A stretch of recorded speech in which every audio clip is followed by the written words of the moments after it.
வணக்கம் மக்களே, welcome to my YouTube channel.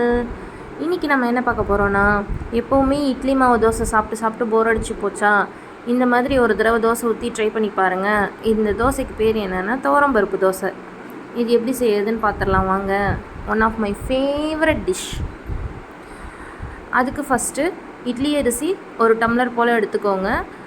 இதை ஒரு 4 hours முன்னாடியே நல்லா வாஷ் பண்ணிவிட்டு ஊற வச்சுருங்க. நெக்ஸ்ட்டு துவரம்பருப்பு அதிகமாக தான் இருக்கணும். அரிசி ஒரு டம்ளர் எடுத்திங்கன்னா துவரம்பருப்பு 1.5 டம்ளர் எடுத்துக்கோங்க.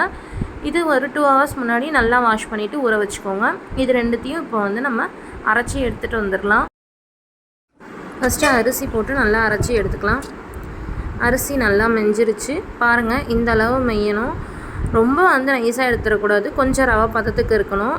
ரொம்ப நைஸாக இருந்துட்டு அப்புறம் தோசை சாஃப்டாக வராது, மழுமழுன்னு ஆகிடும். நெக்ஸ்ட்டு அரிசி எடுத்துகிட்டு துவரம்பருப்பு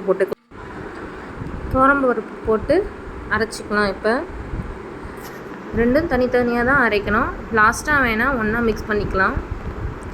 பாருங்கள், துவரம்பருப்பு ரெடி ஆகிடுச்சு. இதுவும் இந்த மாதிரி ரவை பதத்துக்கு தான் இருக்கணும். ரொம்ப நைஸாக எடுத்துடக்கூடாது. அப்புறம் தோசை ரொம்ப மழுமழுன்னு வரும். ஓரளவுக்கு இந்த மாதிரி தான் எடுத்து வச்சுக்கணும். ரெண்டுத்தையும் ஒரே எண்ணத்துலேயே போட்டுக்கலாம். இப்போது இதை கம்ப்ளீட்டாக எடுத்து முடிச்சுட்டு இதில் சால்ட்டு போட்டு மிக்ஸ் பண்ணி வச்சுக்கலாம். பாருங்கள், மாவு இப்போ ரெடி ஆகிடுச்சு. இப்போ இதில் ஒரு சின்ன தாளிப்பு கொடுத்துக்கலாம். கடுகு, சீரகம், உளுத்தம்பருப்பு, கடலைப்பருப்பு, கருவேப்பிலை, மோர் மிளகா. இன்க்ரீடியன்ட்ஸ் நான் டிஸ்கிரிப்ஷனில் டீட்டெயிலாக கொடுக்குறேன், பார்த்துக்கோங்க. இந்த மாதிரி தான் கன்சிஸ்டன்சி இருக்கணும். ரொம்ப தண்ணியாக இருக்கக்கூடாது. தண்ணியாக இருந்தால் நல்லாவே இருக்காது. இந்த அளவு தான் இருக்கணும். இப்போ தோசை ஊற்ற ஸ்டார்ட் பண்ணிடலாம். அதுக்கு கல் சூடானதுக்கப்புறம் நல்லா எண்ணெய் ஊற்றிட்டு நல்லா ஒரு ஊத்தாப்பம் சைஸில் ஊற்றிக்கலாம். இது ரொம்ப போட்டு தீட்டக்கூடாது, நல்லா இருக்காது. ஊற்றிட்டு இதை ஒரு மூடி போட்டு மூடி வச்சுருங்க. அடிப்பகுதி வெந்து வரட்டும். அதுக்கப்புறம் நம்ம திருப்பி போட்டுடலாம்.